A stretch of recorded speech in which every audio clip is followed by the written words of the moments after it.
Hello everyone, my name is Matt and welcome back to another video.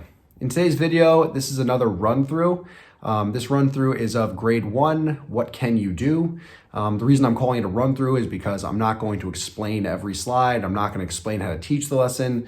The point of this video is just to show you the PowerPoint, show you how I'm scaffolding the lesson so you can either design your own lesson, or if you want, you can download this lesson yourself and teach it to your own class.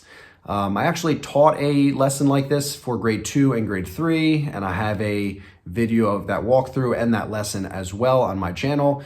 But that language was a little bit harder. What can you do? I can, but I can't. And also there were harder verbs. In this lesson, it's just the most basic grade 1 verbs. So, what can you do? I can dance. What can you do? I can sing, sort of thing, without anything else. No buts, no can't, nothing like that. And in this run through, I'm just going to go through very quickly. I want to save your time. I don't want to explain too much.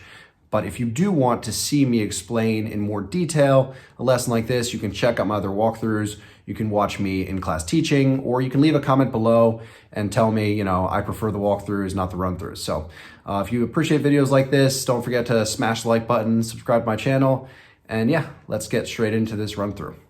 All right, let's have a look at this PowerPoint. As I just said, this is a run-through, so I'm not really going to explain too much, just a little bit along the way, but it's mostly just to show people the PowerPoint, just in case they're curious about how to put together a PowerPoint like this. They want to see step-by-step how I teach the lesson, how I'm scaffolding the lesson. And also for those of you who do want to purchase the PowerPoint, you can see what you're getting here. If you download it, it's editable. You can change whatever you want. You can take my name out of here, obviously, and put your own name. You can change the words. You can change the games. You can take parts of this PowerPoint and drop them into your own PowerPoint. It will save you a lot of time. It took me hours to put this PowerPoint together. If you're going to teach this lesson, let's say 15 times in 1 week, it seems pretty worth it to have to save the time, by already having most of it completed. The beginning of the lesson, there's some warm-up stuff here, some different easy questions they can answer. Obviously, these are things I think are important, or things that I would have taught to my grade 1s at some point in the beginning of the year. So you can change it to whatever you like. And then we have a song here. I recommend teaching the Singing Walrus songs. They're amazing. 1 to 10 is great for grade 1, great warm-up, fun song. Kids love it. And then obviously you're going to review. If you are teaching ESL, you need to review. If you're teaching anything, you should be reviewing, but especially teaching this because we're building the language block by block, brick by brick. And in this lesson, we're teaching what can you do and some simple verbs. So here are the simple verbs I selected. I have a what can you do lesson for grade 2 and 3, but it didn't include some of these very simple verbs. It only included the word sing, which I'm also including here. But I thought it was appropriate to make like a specific grade 1, the simplest vocab possible lesson for people to see. All right, so for each one, of course, I'm going to teach an action. I'm going to drill the actions with grade 1. They love it, okay? And yeah, if you want to see how I do that, you can check out my other videos. I talk about how I explain the vocab, teach the vocab in my walkthroughs, how I do that with the actions and just the drilling back and forth and stuff like that. Here's a slide to review all 6 of them before you move into the first game, which is a quick say game, very basic game. I don't want to say I invented this game, but I just started doing it on my own. I didn't see anyone else doing it, but I think, it's a really easy game to prepare and very effective. Essentially, the teacher first says the new word, the new vocabulary, and the students say something they already know, which is next to that new word. In this case, it's the numbers 1 to 6. Then you reverse it after they're familiar. It's first a listening activity. You say sing, they say to. So they're able to understand what you're saying, recognize it, or read it. And then you switch it. You say the thing they already know. In this case, it's the numbers, and they say the new vocabulary. And then you can remove the words if you like, make it harder. You don't have to. You can put them back if you like. Makes it more interesting. The kids have to actually remember it. So here it's kind of a reading activity, listening and reading and speaking. Here it's just a listening and speaking activity. And then the TPR action game, which is, you've probably seen me show this game before, but I think it's really effective, especially when you're teaching verbs, or like in the last lesson about sports, they're actions that are easy to they go with it very easily, cook or write, or jump or whatever. It's very effective. You can do it with vocabulary that aren't verbs. So you can do it with nouns and stuff like that, adjectives. But yeah, this is a TPR game. Essentially, I bring up one student from each team, put them in the front so they can't see the board. Then I show the rest of the class who are seated, one of the words flashing. The seated students do the action. The students in the front need to say the word. The first student to say the word gets points. Okay, rinse and repeat. And then the next game is a flying words game. This game it's fun. It works. It gets the whole class to participate. When you're teaching large classes of 40, 50 students, thinking of ways to involve all of them at the exact same time is the most difficult thing. So games like this work really well. It flies across the screen. The first student in your large class to say the word get a point. Okay, and then you can have the whole class say them. So it's fun. First, I just have they're coming as I push the button, so you're controlling the pace. And then afterward, there are the actual words. They have to read them as they fly across the screen, okay? Which is harder, okay? Same deal. You show it, they say the word, and then they get points, okay? And make sure that you're calming your students down. I'm going to make a specific video about classroom management. If you've seen any of my in-class videos, you see how I do it. I've talked about it in other walkthroughs, but classroom management is the hardest aspect of doing this job.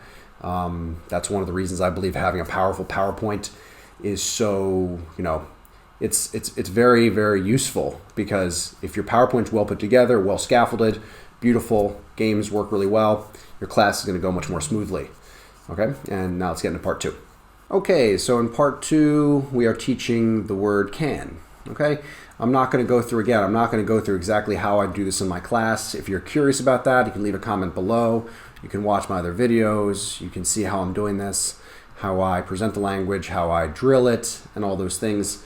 This is, again, just a run through so you guys can see the lesson.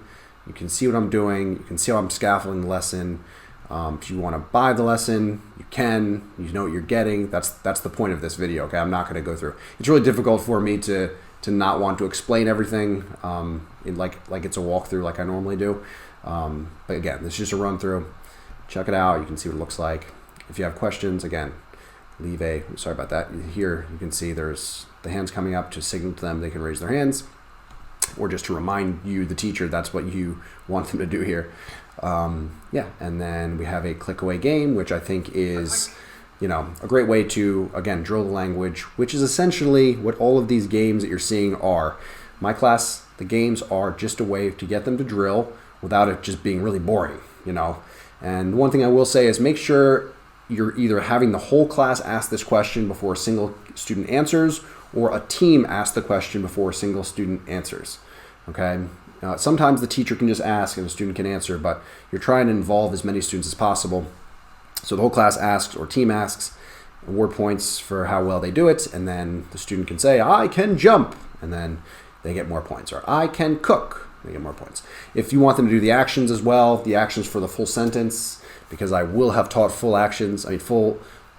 sentences with actions like, what can you do, okay? They can get extra points, okay? And there's enough for each team to have two turns, okay? And then move on to the spinning wheel game. The spinning wheel game is just an amazing game. The kids absolutely love it.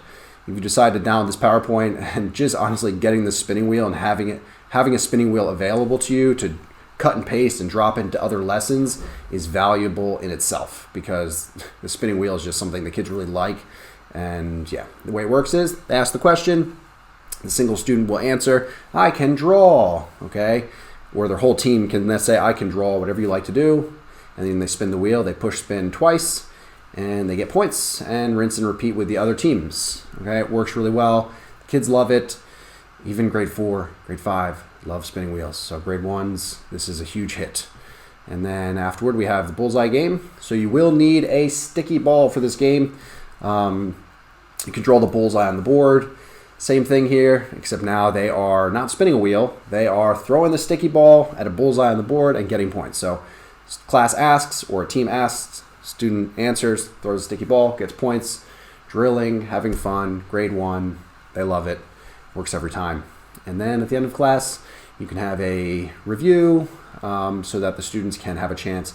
If there are certain students that didn't get a chance to play any of the games or participate, you can walk around, have them stand up, have the whole class ask. they can answer. Or if your other teachers walk in and watch, they see the end of your class. This just looks really well. It looks really good because everyone's saying everything and they're doing it well, and it's just well designed. And it's just at the end of class, if you have a few minutes left, I think it's useful to have a slide like this just in case they get too excited by the games. You're like, okay, we need to stop this right now. The games are too fun. They're getting a little rowdy. And then you can just calm them down with this game. And then that's the end of class. Count the score. Award a star if you are doing the star system, which I recommend. And yeah, that's it. And just one more reminder, make sure you have a sticky ball. You need a sticky ball if you're going to play this, teach this lesson or download this PowerPoint. All right, and that's it. All right, I hope you enjoyed that run through. I hope it was useful. I hope you saw how I scaffolded the lesson and you learned something. If you are interested in downloading this lesson yourself, don't forget there's a link in the video description below, or you can go to my Taobao store and you can find it there. All right, I'll see you guys next time. Oh yeah, smash the like button. Don't forget about that, and subscribe to my channel, and I'll see you guys next time. Bye.